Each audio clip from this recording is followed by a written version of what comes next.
Bueno, sin duda que el tema de la seguridad vial, del diseño de la carretera y del túnel de Las Palmas, donde ocurrió el fatal accidente del día de ayer, hoy día están en cuestión. Más allá de un problema que ocurrió con el camión que causó el accidente, hay cuestionamientos a lo que decía yo, el diseño de esta carretera. Veriosca Venegas con el tema. Veriosca, buenos días.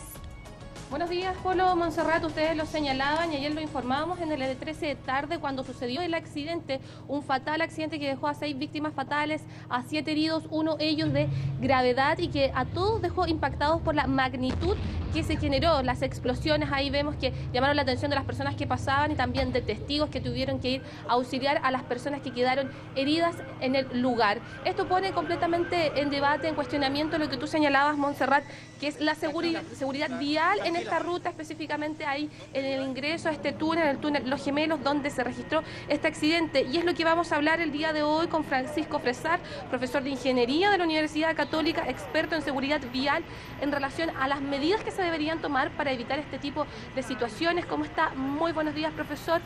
¿Qué es lo que se debe hacer teniendo el presente que este, bueno, fue un fatal accidente, uno de los más grandes que se ha visto en la ruta este año, pero que es una ruta que tiene constantes accidentes durante el año? ¿Cómo está? Muy buenos días. Buenos días. Mire, el emplazamiento de esa ruta es de suyo complejo porque está en una zona de cerro. En consecuencia, es muy difícil hacer una vía segura desde el punto de vista del trazado. Pero sin embargo, siempre se puede hacer algo antes de construirla. Y en ese caso, en nuestro país, no existe lo que se llama las auditorías de seguridad viales, que se revisan los proyectos desde el punto de vista de seguridad vial antes de hacerlo, antes de implementarlo. Por ejemplo, si ese proyecto hubiera tenido un análisis del emplazamiento del túnel, bajo ninguna circunstancia se hubiera permitido porque las conexiones en los túneles deben ser en tramos rectos a una distancia lo suficiente para que el conductor visualice bien la boca del túnel. En este caso está detrás de una curva horizontal donde no se ve absolutamente nada. Entonces, en consecuencia, lo que ocurrió ayer fue un bloqueo probablemente o una cola por congestión o por alguna razón en que el conductor, aunque haya tenido sus frenos buenos, no hubiera alcanzado a frenar porque la distancia de decisión, la distancia de frenado era lo suficientemente corta como para tomar la curva y encontrarse ahí con los vehículos. Entonces, si han ocurrido tantos accidentes, porque hablaba o sabía lo que decía un bombero que veíamos en otro programa anoche, en que diariamente tienen que salir a varios accidentes producto de la geometría de esta ruta, como no se hace nada. O sea, y yo la conozco hará 20 años esa ruta y todavía no he visto que se hagan mejoras de seguridad vial. Y en esto hay que aclarar, para la autoridad la seguridad vial son señales y defensas camineras. Eso no es seguridad vial, es una componente básica del diseño vial convencional.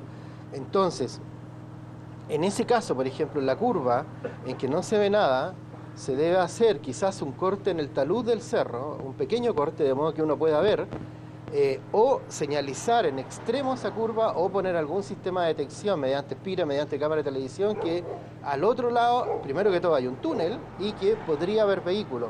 Pero nada de eso se hace. ¿Por qué? Porque las cosas siguen ocurriendo como están nomás.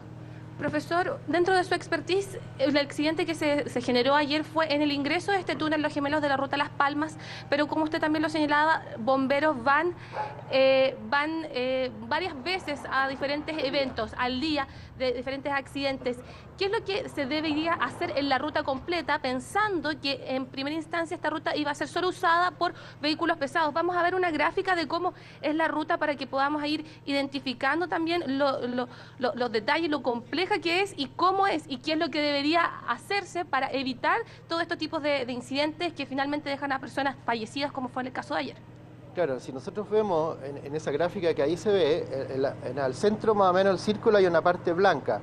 Esa es la entrada al túnel en que ocurrió el accidente. Y si ustedes se fijan, el trazado celeste o gris, no lo veo bien, es una curva absolutamente cerrada que llega en una ladera y que no hay visibilidad. En consecuencia, eso no debiera estar funcionando. Eso no obedece a ningún estándar de diseño vial siquiera, ni siquiera de seguridad, ni siquiera de diseño vial, lo que se llaman distancias de decisión. Es cuando el conductor tiene que tomar una decisión frente a algún incidente en la ruta.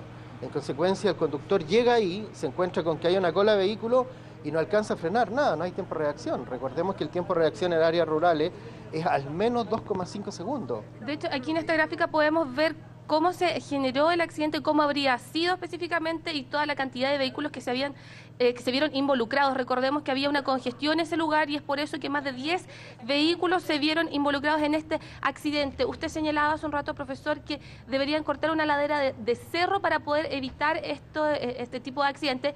Pero ¿qué es lo que se debe realizar en general en esta ruta? Porque como bien señalábamos, son muchas veces donde bomberos deben salir a auxiliar a personas.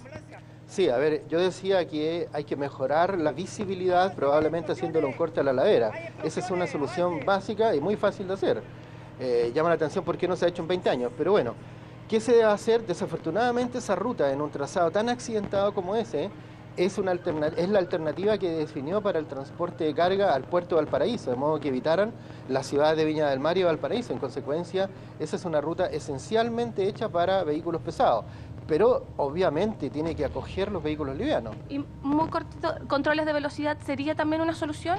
Por supuesto que es una solución, pero acá no hay que colocar soluciones spot frente a un problema, hay que hacer un tratamiento integral de la seguridad vial, y eso es lo que no se hace en nuestro país ni en ningún tipo de ruta. Eso se echa de menos harto.